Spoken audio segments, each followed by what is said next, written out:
ऐसी कोई कंडीशन हो जाना कि अब तो शादी जुड़ ही नहीं सकती है। अब हम इसका पढ़ते हैं।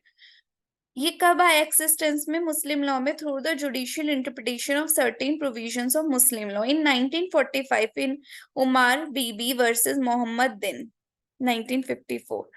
It was argued that the wife hated her husband so much that she could not possibly live with him, कि इतना वो उससे नफरत कर वो नहीं रहे, and there was total incompatibility of temperament.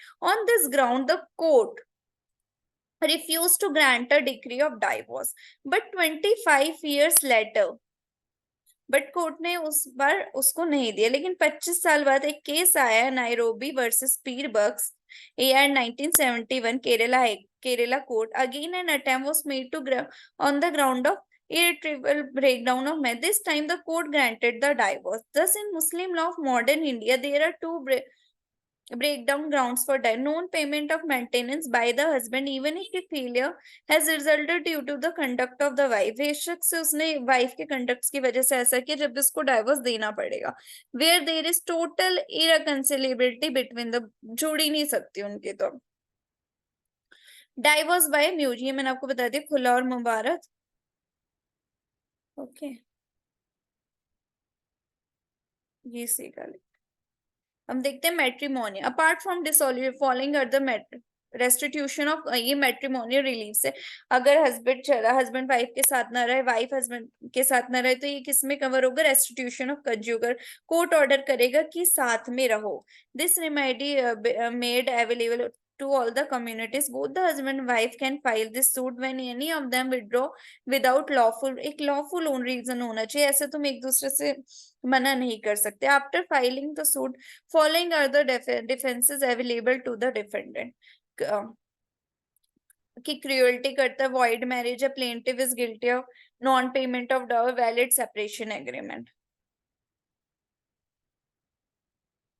Mohammedan law permit करता है agreement between the spouses relating to regulation of matrimonial life, stipulation for dissolution of marriage on happening of stipulated contingency. Only lawful agreements are enforceable, like husband will not contract second marriage, husband will not remove wife from the house, or husband will not remain absent from the house beyond certain period. इससे ज्यादा time के लिए वो घर से बाहर नहीं रहेगा। कुछ अमाउंट डॉवर का, प्रॉम्प्ट डॉवर जैसे कि in one of the cases, the Privy Council held that the agreement to live in parents' house after marriage by the wife is invalid. क्योंकि बट इन केस ऑफ खाना दमा जैसे घर जमाई में वैलिड होगा, ऐसे कोई एग्रीमेंट करे कि भाई मैं तो शादी के बाद अपने घर में रहूंगी, it is invalid. Maideen versus Maideen, upon taking a second wife the husband entered into an agreement with his first wife and settle some properties in her name. Later, the husband divorced and hence she filed a suit for recovery, which was dismissed by the trial court. Here, High Court held that she is entitled for recovery of amount as per their agreement. Khwaja Muhammad versus Hussaini Begum, the father of a minor husband, agreed at the time of marriage that he will pay rupees 500 to wife after marriage with his son, कि वो देगा, but after उसने मना कर दिया। On her petition, her plea was accepted and enforced that agreement, और उस agreement को enforce को plea को accept किया गया। अब हम देखते हैं declaratory suit and when the marriage is dissolved, court ने मैरिज को by a decree कर दिया। मुस्लिम लॉ उसको क्या कहते हैं? फुरकत। Such declaratory suit can be filed under section 24 of the Special Relief Act. किसमें फाइल किया जाता है? सेक्शन, ये सब आपको याद रखना है, ओके? इसलिए मैं इनको बोल्ड आपके साथ सामने कर रही हूँ। कौन से ग्राउंड है जिसमें हम ये ले सकते हैं? that the marriage of the plaintiff with the defendant is null and void, that the defendant who is claiming himself or herself to be husband of wife is in fact not so, nahi hai, the plaintiff is lawfully wedded husband or wife of the defendant, the plaintiff repudiate marriage with the defendant, the plaintiff's marriage with the defendant has been validly dissolved, but the suit for the breach of promise to marry is not possible. अब option of puberty and reputation, जैसे हमने girls के मायने में देखा था, अगर girl के 15 साल से पहले उसकी गार्जियन, तो 18 साल से पहले अगर मैरिज कंज्यूमेटेड नहीं होती तो वो मैरिज को वॉइड कर सकते। When the child is given in marriage by the father or grant. The said minor has right of repudiation of such marriage on attaining majority. If every aspects including the dower is correct, then minor can't repudiate said. If a minor doesn't then अगर वो majority attain करने के बाद शादी को रेपेयर तो फिर वो वैलिड हो जाएगी. A minor who is given in marriage by a person other than father or grandfather, then it is the absolute right of the minor immediately on attaining majority can repudiate the marriage without showing any cause. बिना भी किसी reason वो कर सकता है. This right of minor is called an option of puberty. उसके guardian ने नहीं करी इस केस में. According to Shias, in such a case, marriage is wholly ineffective unless certified by the minor or attaining puberty. The option of puberty is subject to the following limitations. किसमें मिल सकता है? The option should be exercised immediately on attaining puberty. The marriage should not have been consummated. अब हम इसके case देखते हैं. Bismillah versus Noor Mohammad. The court held that minor wife does not lose her right of repudiation of marriage if she does not know that she has the right, and therefore she can exercise the right after she has come to know for it. उसको पता नहीं था, लेकिन जैसे ही पता लगता वो आती है, तो इससे वो अपना राइट लूज नहीं कर देती. Some regular interpretation has been given to the second limitation also. In Abdul versus Amina Bai 59 Bombay Port, the court held that the consummation must have been taken place with the consent of the wife.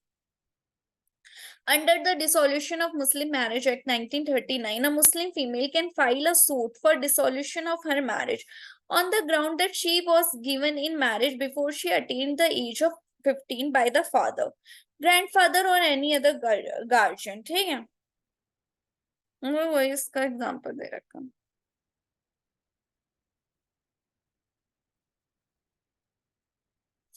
अब हम इसमें देखते हैं legitimacy. कौन से बच्चे legitimate होते हैं, कौन से बच्चे इलेजिटिमेट होते हैं. Illegitimacy in earlier day subjects to bastard to several disability and was a much greater stigma than it is nowadays.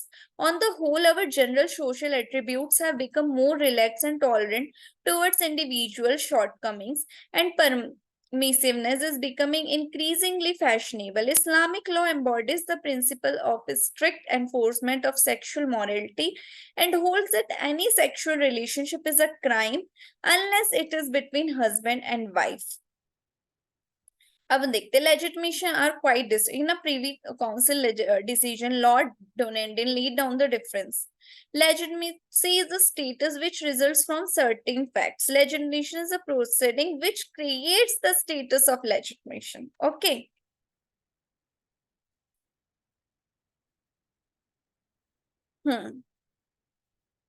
अब हम देखते हैं कौन से बच्चे लेजिटिमेट होते हैं और कौन से नहीं, और पेरेंटेज कैसे मुस्लिम में स्टैब्लिश करते हैं मुस्लिम लॉ में. इसके 2 मेथड्स होते हैं. बाय बर्थ, एक तो बर्थ में, ठीक है, और शादी वॉइड नहीं होनी चाहिए. वैलिड और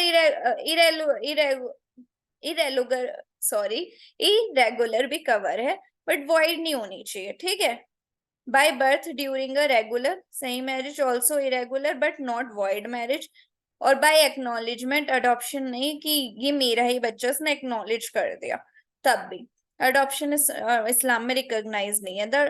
तो ये इसमें इन दोनों कंडीशन में जो बच्चे होंगे वो क्या होंगे, लेजिटिमेट होंगे. The doctrine of acknowledgement of paternity is quite different from the doctrine of legitimation. Whereas legitimation proceeds upon the principle of legitimating children whose illegitimacy is proved and admitted. कि उसको लेजिटिमेट करा है जो बच्चा illegitimate prove हो चुका है. The rule of acknowledgement proceeds upon the assumption that the acknowledge child is not only the offspring of the acknowledger by blood but also the issue of lawful union between the acknowledger and the union. वो मानता है कि खाली blood से नहीं, हमारी मतलब इनकी माँ से पूरे लॉफुल संबंध है.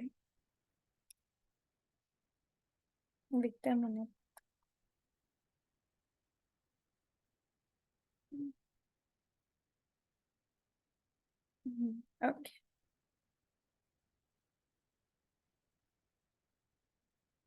अब देखते हैं presumption of legitimacy and period of gestation. Presumption of legitimacy in Muslim law are well summarised by Fyzee. अब देखते हैं कैसे लेजिटिमेट चिल्ड्रन को प्रिज्यूम करते हैं, उसकी लेजिटिमेसी को. Sorry. A child born within the 6 months of the marriage is illegitimate unless the father acknowledge कि नहीं ये मेरा ही बेटा है. अगर 6 महीने के अंदर कोई भी बच्चा होता है तो illegitimate होता है, ये presume किया जाता है unless the father acknowledge. A child born after the 6 is legitimate unless the father disclaims it. 6 महीने के बाद जो भी बच्चा पैदा होता है वो legitimate माना जाता है जब तक फादर ये ना कहे कि ये मेरा बच्चा नहीं है. अ child born after the termination of marriage, कि डाइवोर्स होने के बाद बच्चा हो रहा है, लेजिटमेट अगर 10 लूनार मंथ्स के अंदर वो पैदा होता है डाइवोर्स के बाद. ठीक है, under Shia law. Within 2 lunar years under Hanafi law. within 4 lunar years under Maliki and Shafi law. Within 10 lunar months, within 2 lunar years, within 4 lunar, ऐसे करके. The above period lay down earliest viable age in gestation. The shortest period of gestation in the human is taken as 6 months. हम देखते हैं section 112 of Indian evidence act इस पे क्या section, इसमें gestation का पीरियड कितना दिया है कि within 280 days after the dissolution of marriage to render the child, कि 280 दिन के अंदर अगर डाइवोर्स के बाद बच्चा पैदा हो रहा है तो लेजिटिमेट माना जाएगा. The minimum and maximum limit fixed by Muslim law have been criticized on the ground that they are not borne out by modern scientific knowledge of gestation. With regard to the minimum period of 6 months, this limit has not been exactly fixed by the Quran. The shortest period of gestation which has been accepted by English court, the shortest है वो क्या है 174 days. The 6 months being lunar months, the period may be less than 180 days. Okay, the criticism तो उनका कोई fix नहीं, इसलिए इस पे क्रिटिसिज्म कही. तो फिर एप्लीकेशन ऑफ सेक्शन 112 नाउ ना कंक्लूजन, तो इस सेक्शन को ज्यादा यानी कि 280 डेज को use. It provides that a child born during the continuance of a valid marriage और within 2 after its the mother remaining unmarried, उसकी शादी नहीं हुई है, is conclusively presumed to be legitimate unless there was no access when he could have been begotten. अब हम देखते हैं एक्नॉलेजमेंट ऑफ, जैसे ये मेरा बच्चा एक्नॉलेज कर दिया. Okay, the word paternity is derive from a Latin word paternitas which used in a canon law. ये सारा इंट्रोडक्शन है. अब हम देखते हैं. The acknowledgement of paternity under Muslim law is in the nature of a declaration by the father that a child is his legitimate offspring, but it is not a process of legitimating of an illegitimate child. ये कोई process नहीं है. Valid marriage is essential element for acknowledgement of paternity. Valid marriage होनी चाहिए. A man can acknowledge another either expressive as his lawful. Under Islam, paternity may be established through marriage, acknowledgement and evidence. Conditions क्या होगी valid acknowledgement की. Paternity of the child should be doubtful, कि भाई है या नहीं. That means it should neither be proof not disprove that the child is illegitimate. ये proof नहीं हुआ है ना डिसअप्रूव हुआ है, उस केस में आप एक्नॉलेज कर सकते. It was held in a case that if the child is known to be illegitimate it can not be acknowledge to be legitimate. अगर कोई चाइल्ड प्रूफ हो चुका है कि इलेजिटमेट है तो फिर आप उसको एक्नॉलेज करके लेजिटमेट करार नहीं कर सकते हो. The doctrine applies only to cases of uncertainty as to legitimacy and in such cases acknowledgement has its effect, but that effect always depends upon the assumption of a lawful union between the parents and acknowledged child. The acknowledger should acknowledge the child as his legitimate child, not just as his child. Generally, when one person calls another as his child, he means to call him as his legitimate child. The intention to confer the status of legitimacy must be clear. So, whenever any acknowledge any child, he must have to declare that child as his legitimate child and have to express that clearly कि ये मेरा ही बच्चा है.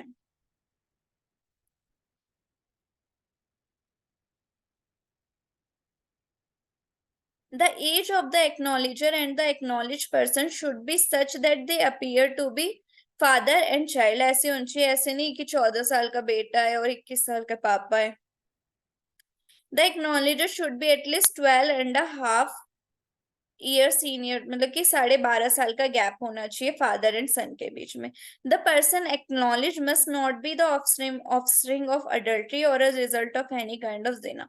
ऐसा नहीं होना चाहिए कि माँ का कहीं अफेयर हो, वो बच्चा हो। If the child is an outcome of जिना, then the child can not be acknowledge as a legitimate child.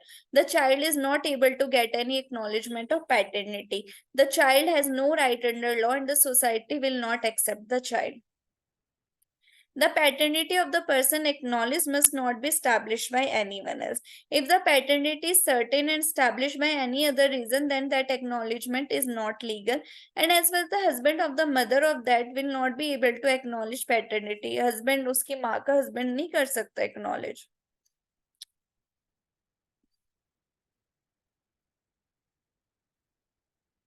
The acknowledgement must not be repudiated by the वो नहीं कर सकता, उसने एक्नॉलेजमेंट दे दी तो उसको बाद में रेप्यूटेट नहीं कर सकता। Under Muslim law, person who has the ability to understand the transaction has the right to repudiate the for the validity of acknowledgement of paternity no confirmation by the person acknowledgement is necessary. कि भाई बच्चे कहेगी नहीं अच्छा ठीक है, उसके इधर से कोई confirm. Once an acknowledgement of it can not be revoked. कौन कौन से राइट क्रिएट हो जाते हैं after by getting acknowledgement?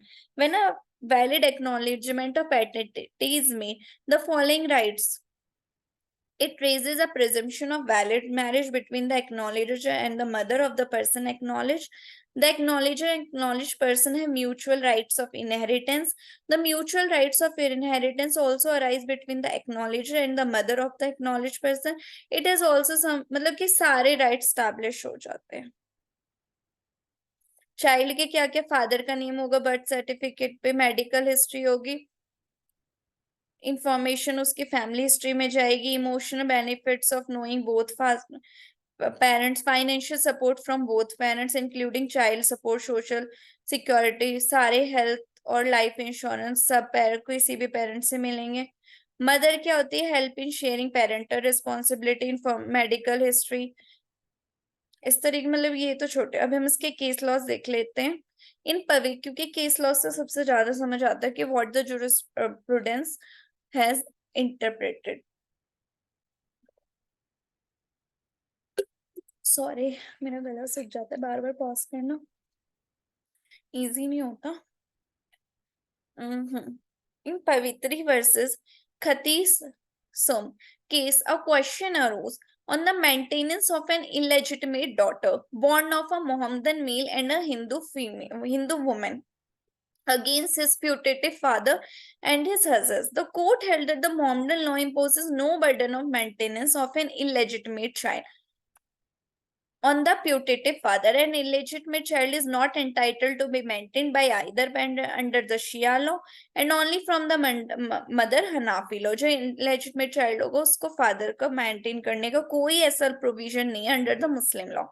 However, in case of Nafis Ara versus Asif Sadat Al Khan, petition was filed under section 488 of the CRPC claiming right of maintenance for an illegitimate child.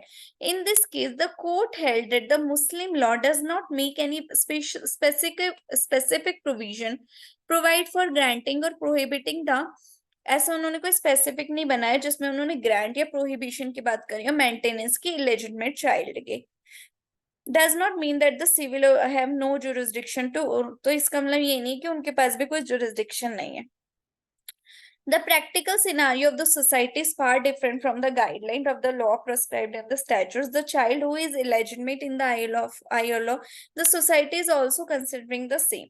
However, no one does not consider his innocence, although the child himself does not bring him in this world. He is a result of zina, but he does not commit that zina. तो उसको हम क्यों सजा दें? Moreover, the whole world goes against him. Thus, the word illegitimate should not be added with the child. Meanwhile, the biological father should have the right to acknowledge his own child. वो कर सकता है, क्योंकि ऐसे क्या होगा, बच्चे की तो जिंदगी खराब हो जाएगी ना।